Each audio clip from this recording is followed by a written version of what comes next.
Yo, yo, yo, what up, y'all? It's your boy Rob coming back at you once again with another live stream. So before we get started, you already know what to do.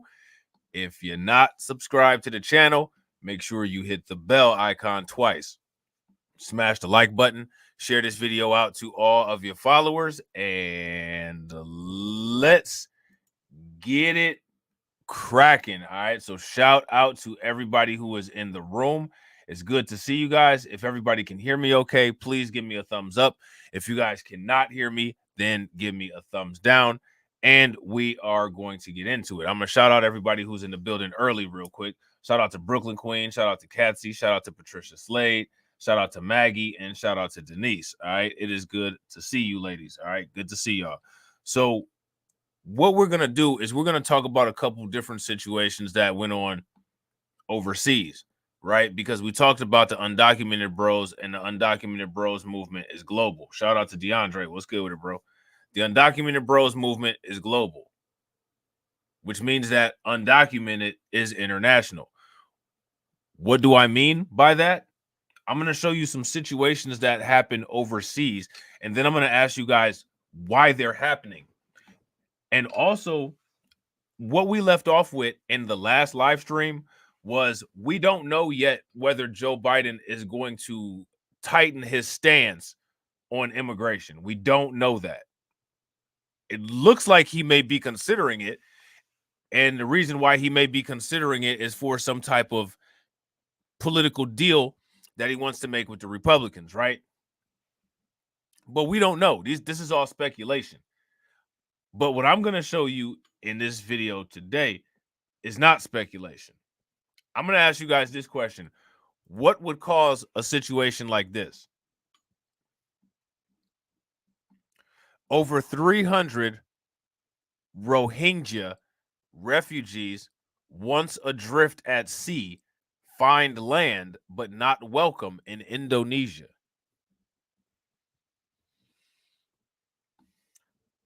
How are you just adrift at sea? And why are you adrift at sea?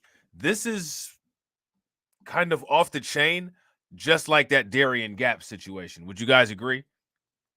If you guys agree, give me a thumbs up. If you guys disagree, then give me a thumbs down.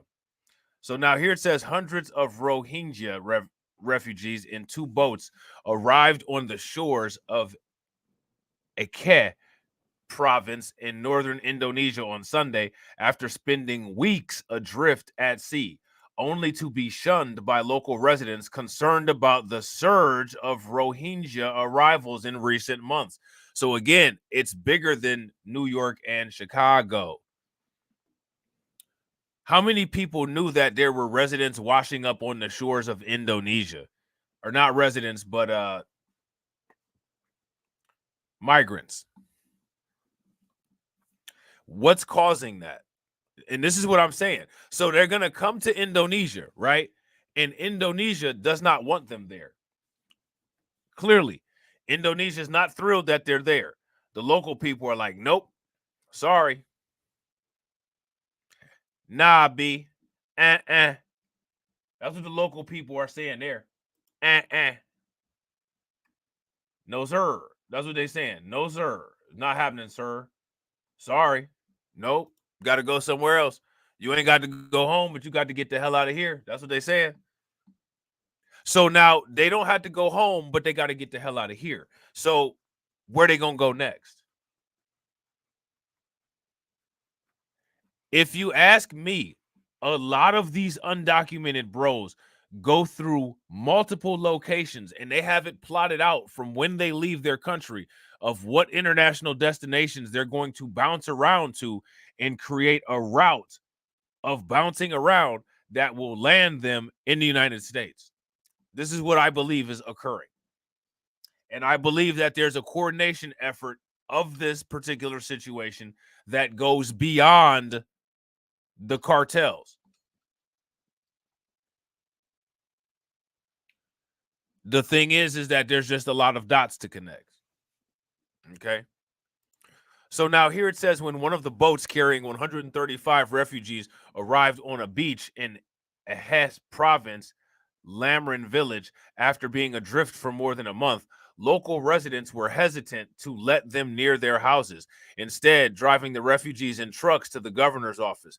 Meanwhile, the other boat that had docked on Sunday carrying 180 people who were stranded at sea for about 27 days arrived in Blang Raya village, where residents had tried in vain to stop it from docking. So they don't want these people coming there. So the thing is that in the United States, they're trying to make the United States citizens feel as if they should feel guilty about being apprehensive about the migrants, when literally everywhere all over the world who's dealing with an influx of migrants is apprehensive about the situation. So now here's my question. Why is it then, knowing that this is how the sentiment is all over the world, why do you all feel that the United States government is trying so hard to make American people feel like crap over this? That's my question for y'all. In response to increasing numbers of refugees arriving in Indonesia, at least 1,400 since November, more than 3/4 of whom are women and children, allegedly. According to the United Nations High Commissioner for Refugees, some 100 protesters in Aceh province called for the refugees to be relocating, even clashing with police during a demonstration as they tried to force their way into a shelter where Rohingya refugees were staying. So they're trying to bust down the shelter and get them up out of there. And that facts, exactly, DeAndre. And I want to ask y'all that question in the comment section. How do 300 people survive at sea for a month? Where was the food? How did they keep it cold? Where'd they go to the bathroom at?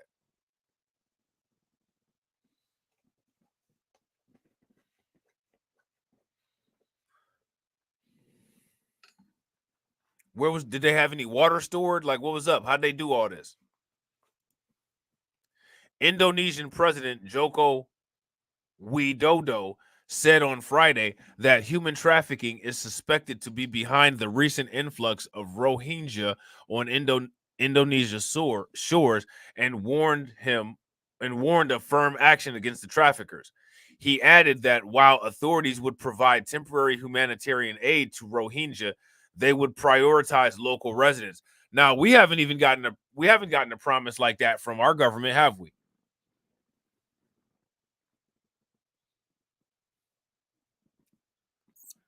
Now, here goes my question. Why is it that in this country's government backs their people, and in the United States, our government does not? Look at this. Look at this. Look at this. This looks crazy right here. Y'all see this?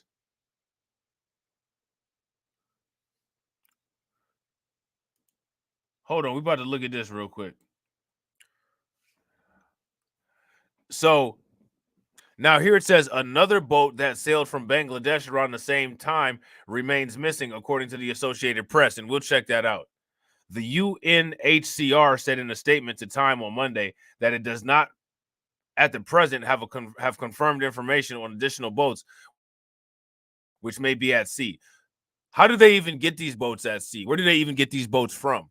UNHCR commends the life-saving actions taken by the Indonesian authorities and Achinese people to rescue and safely disembark persons distressed at sea, the agency said, adding that continued solidarity, humanity, and regional cooperation is needed to avoid tragedy and loss of life. And I don't think those people buy that nonsense the way that a lot of American people buy it.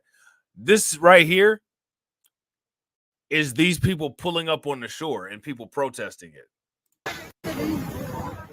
They arrived in Indonesia weak and tired after a long, dangerous journey from Bangladesh. These Rohingya refugees had already come ashore in Aceh province. But the message from locals was clear: you are not welcome here. They were given food and water before being forced out to sea again. Around 100 people took part in a demonstration in the city of Sabang, voicing their frustrations with the new arrivals. It's one boat after another. How many boats have come here already? We are poor people. Why don't you use the money to help us? Why are they giving them food? So I think that is interesting, right? These people here are saying the same thing that you hear being said in Ireland, same thing that you hear being said in New York City, same thing that you hear being said in Chicago. Of course, we can't understand the word that these people are saying, but according to the interpreter, they're saying some stuff that's pretty similar to what we hear. So now here's my question. Look at this place. This don't look like the best place to land a boat. I sure as hell wouldn't go there. But those people chose to. You know what I'm saying? So what's going on? In the city of Sabang, voicing their frustrations with the new arrivals. Hey, shout out to that dude. That dude is like the typical like angry foreign person. Like, look, he big mad. He's like, Frustration in the city of Sabang, voicing their frustrations with the new arrivals.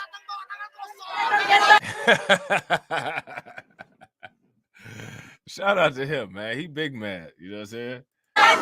It's one boat after another. How many boats have come here already? We are poor people. Why don't you use the money to help us? Why are they giving them food? We reject the Rohingyas. We want them. That's him right there. He big mad.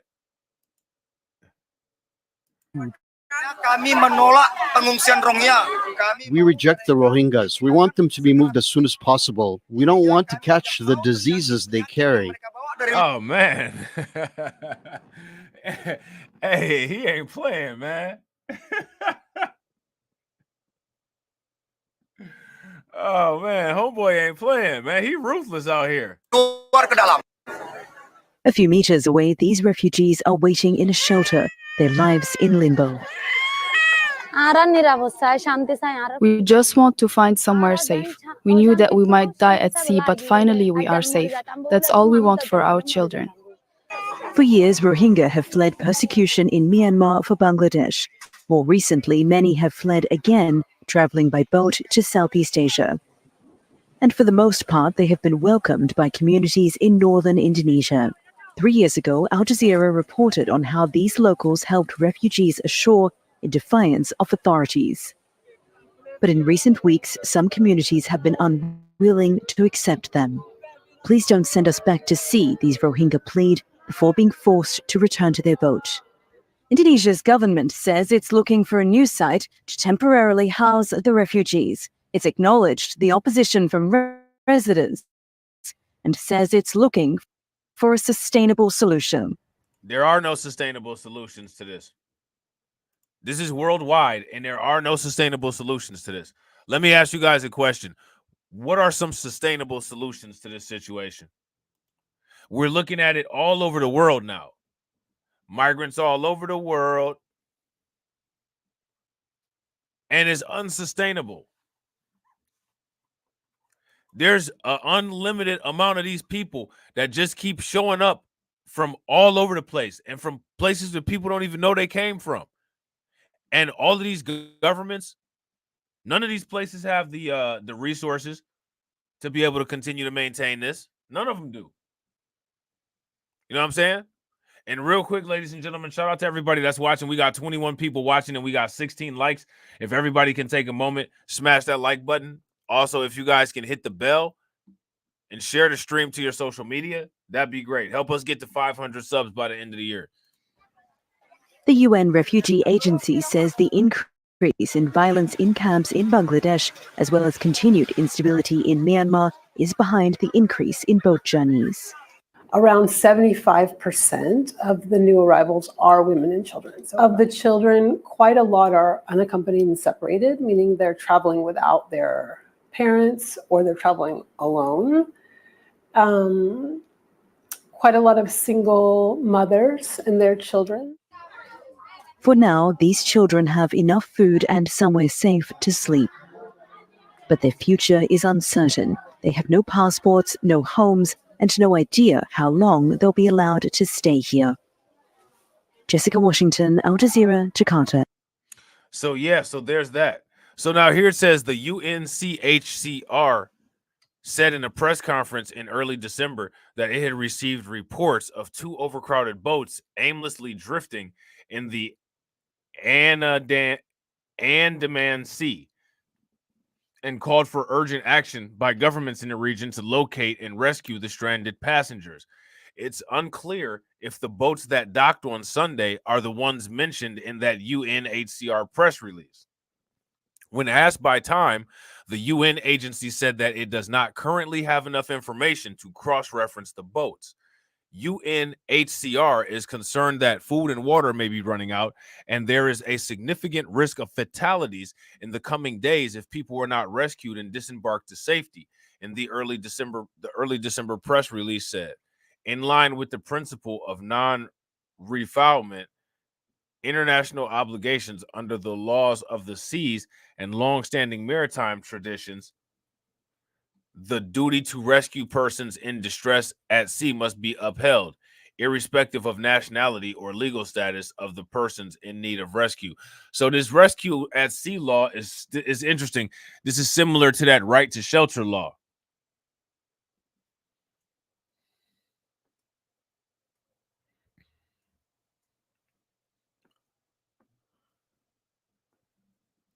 This is simple. They're gonna take advantage of this like they taking advantage of that right to shelter law.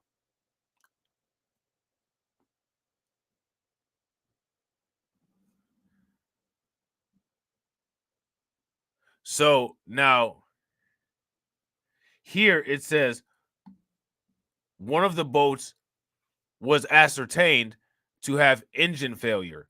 UNHCR spokesperson Babar Bolak told Time at the time, "We are worried that the world may witness another tragedy with hundreds of desperate Rohingya losing their life without timely efforts to save them," he said. The captain of one of the boats told AP that his boat had run out of food and water, and he feared the 180 to 190 people aboard would all die. He also said on Sunday that the boat was about 200 miles from Thailand's west coast, though a Royal Thai Navy spokesperson told AP on Monday that they did not have information on the boats. The head of a fishermen's association in Aceh, an Indonesian province that's a common destination for Rohingya refugees at sea, told New York Times that they were aware of the 2 missing boats, but had yet to hear of rescue plans. The Rohingya, a Muslim ethnic minority in a Buddhist majority Myanmar, have been systemically discriminated against by the authorities for decades, and hundreds of thousands fled amid renewed persecution in 2017. Around 1 million Rohingya are now housed in the world's largest refugee camp in Cox's Bazar, Bangladesh, where they live in squalid and overcrowded shelters. Now, here's my question. How many people have ever heard of Cox's Bazar, Bangladesh? If you guys have ever heard of that place, give me a thumbs up. If you guys have not heard of it, then give me a thumbs down. I never heard of that place. Something new for me.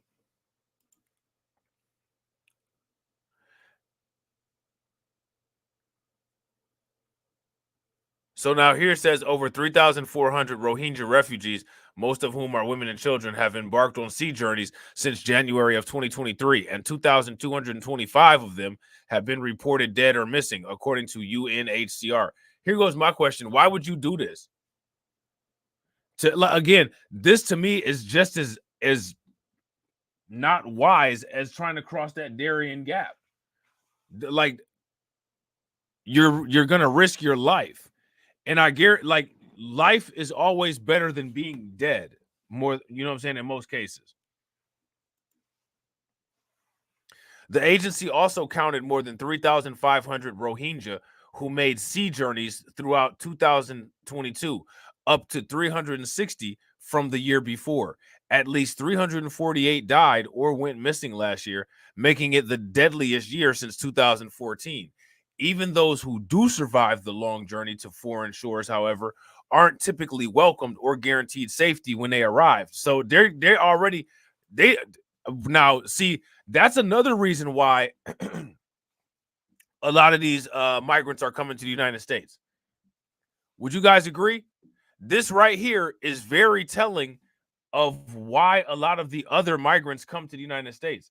A lot of the other migrants come to the United States so that they don't have to deal with these kind of settlements. If they come to a place like this, man, they about to get roasted. They about to get swole on. People about to be going in on them. People about to let it be known like, yo, we don't want y'all here.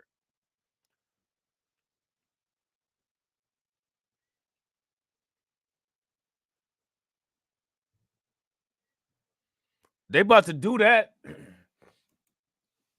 So now let me ask you guys this question. Do you all think that the migrants have started to figure out where the places are that are extremely hostile and now they're adjusting?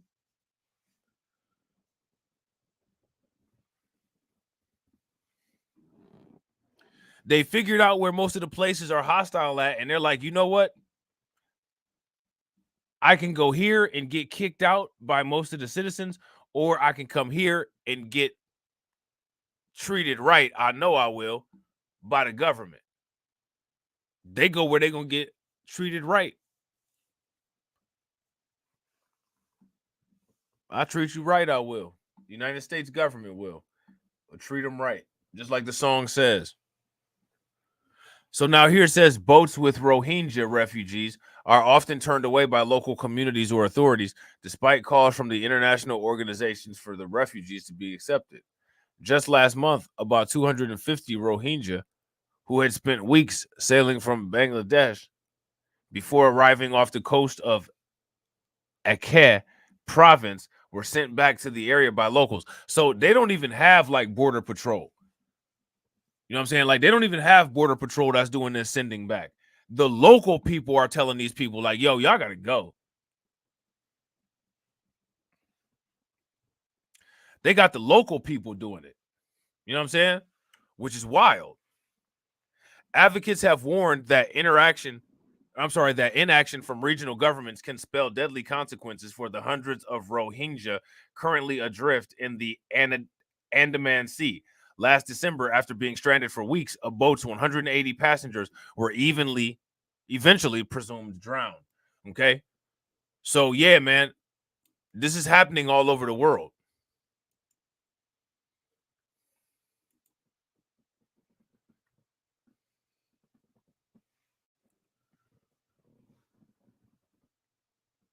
This is definitely happening all over the world. You know what I'm saying? And we're going to talk more about where it's happening all over the world tomorrow. So with that being said, ladies and gentlemen, I appreciate each and every one of you guys for coming to check this out. Make sure you guys smash the like button. Make sure you guys hit the bell. Make sure you guys please share the stream to your social media. I hope you all enjoyed it. And as always, ladies and gentlemen,